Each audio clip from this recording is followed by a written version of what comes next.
Introduction. What is force? What happens when a force is applied to an object? While pushing, pulling, lifting or hitting anything, we are actually changing the motion of an object. This change in motion requires force. So we can say that a push or a pull on an object resulting in its motion is called a force. Objectives. At the end of this lesson, you'll be able to define force, list the properties of force, understand the effects of force, distinguish contact and non-contact forces, list types of contact and non-contact forces, list properties of pressure exerted by solids, liquids and gases, list the effects of pressure on human activities, define atmospheric pressure.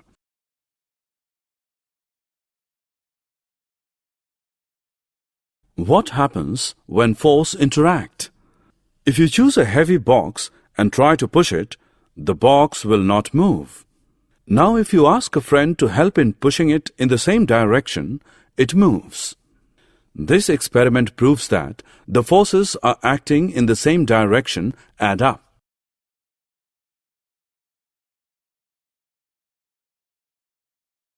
Effects of force. Consider a thin rubber balloon and blow air into it, the shape changes. Then tie its open end with a thread. Now press the air-filled balloon, you will see again the shape changes. This is due to effect of force. When you play football, the football is kept in the center of the field. When you kick it, it moves towards the given direction. Similarly, in the kitchen, your mother makes balls from dough and rolls them into chapatis. In this case, she is applying force to make them flat. Effects of force. One can change the direction of the object by applying suitable force on it. For example, in cricket, the speed of the ball hit by a batsman reduces to 0 when the fielder catches it. Also, if you kick a moving football, the speed of the football increases.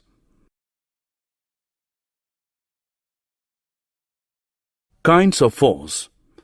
There are two major types of forces: contact forces and non-contact forces. Examples of contact forces are muscular force, force of friction, etc. Similarly, example of non-contact forces are magnetic force, gravitational force, etc.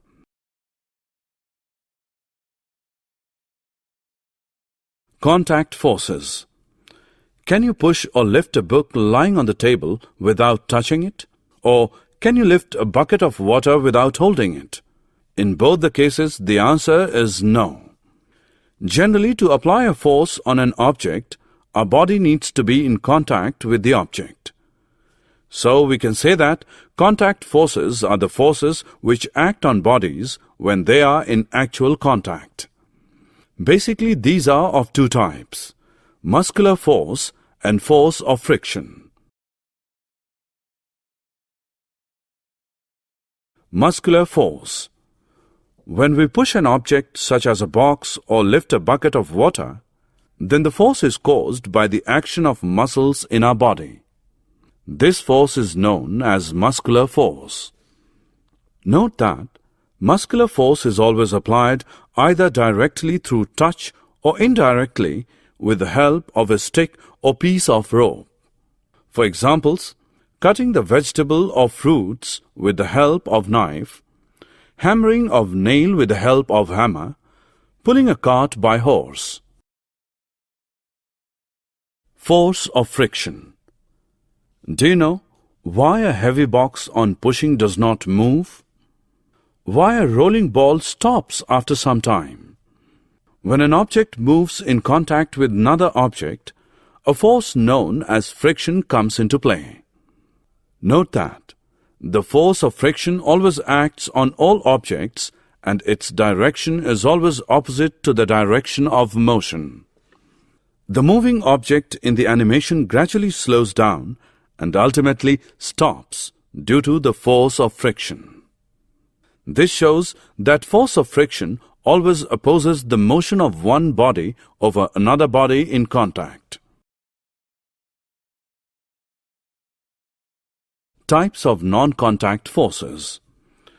The types of non-contact forces are gravitational force, magnetic force, and electrostatic force. Do you know why the leaves of fruits fall to the ground when they detached from the plant? This is because of gravitational force. The force due to Earth's attraction is called the gravitational force. This is an example of non-contact force.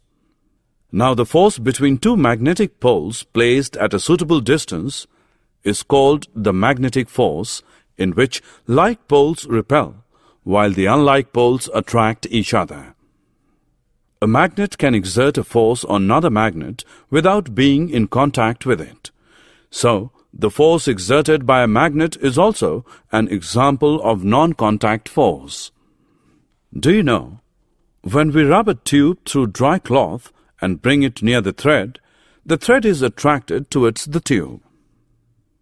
This is because on rubbing the tube through the dry cloth, an electrical charge is generated on the tube. This is called the electrostatic charge. This is also an example of non-contact force. Pressure. Let us perform an activity. Take 5 wooden boxes of almost the same size. Fill them with scrap iron to make them heavy. Arrange these boxes on a wooden table, placing them side by side. See the impact of the push force from these boxes on the table.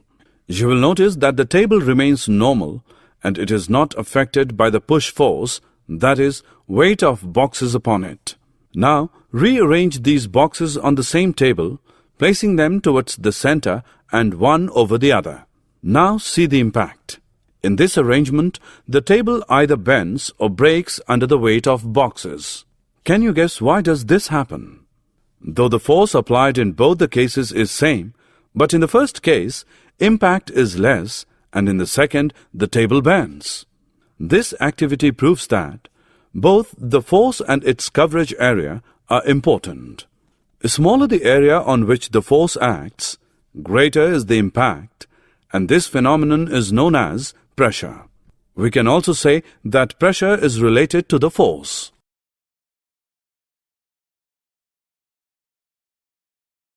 Daily life example of pressure. Have you ever noticed that why school bags have white straps? Why sharp knife cuts better as compared to blunt knife?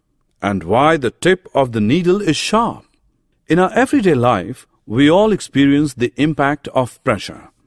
A school bag has white straps so that the weight of the bag may fall over a large area of the shoulders of the child, thus resulting in less pressure on the shoulders.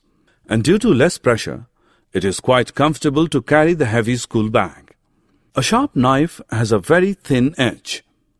It cuts objects better because the area of contact is very small. The force of our hand falls over a very small area of the object, producing a large amount of pressure. And this large amount of pressure cuts the object easily. Due to its sharp tip, the needle will put the force on a very small area of the cloth, producing a large pressure sufficient to pierce the cloth being stitched. Do liquid and gases also exert pressure like solids? Do you know what happens when you blow air into a balloon? It exerts pressure in all directions. That's why the balloon increases in size and shows equal enlargement in all directions. The same is also true for the liquid. It also exerts equal pressure in all directions. When a plastic disc is submerged in water, it does not fall down. It is continuously pressed against the glass pipe by the pressure of the water. This implies that the water exerts pressure in all directions.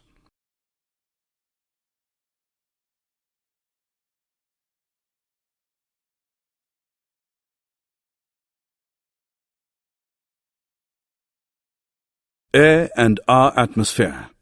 We know that there is air all around us. This envelope of air around the earth is known as atmosphere. Actually, air has weight and therefore exerts pressure. The pressure of the air upon the surface of the earth is called atmospheric pressure. Note that atmospheric pressure decreases as we go up and up. On an average, the weight of air on our head is 1 kilogram per centimeter square.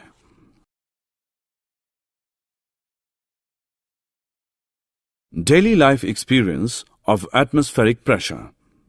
In our day-to-day activities, we experience various instances of atmospheric pressure. Some common examples are sipping cold drink through a straw, dipping the nozzle of the syringe in the liquid, or filling of ink in fountain pens. Do you know what happens when you sip the cold drink? The air pressure inside the straw is reduced, and the air pressure on the surface of the drink pushes the drink up into the straw to reach our mouth. In case of a syringe, the doctor dips its nozzle into the liquid and pulls the piston, thereby lowering the air pressure inside the syringe. Another example of ink-filled fountain pens that have rubber tubing, the rubber tube is pressed to push out the air from it, thus reducing air pressure inside the tube.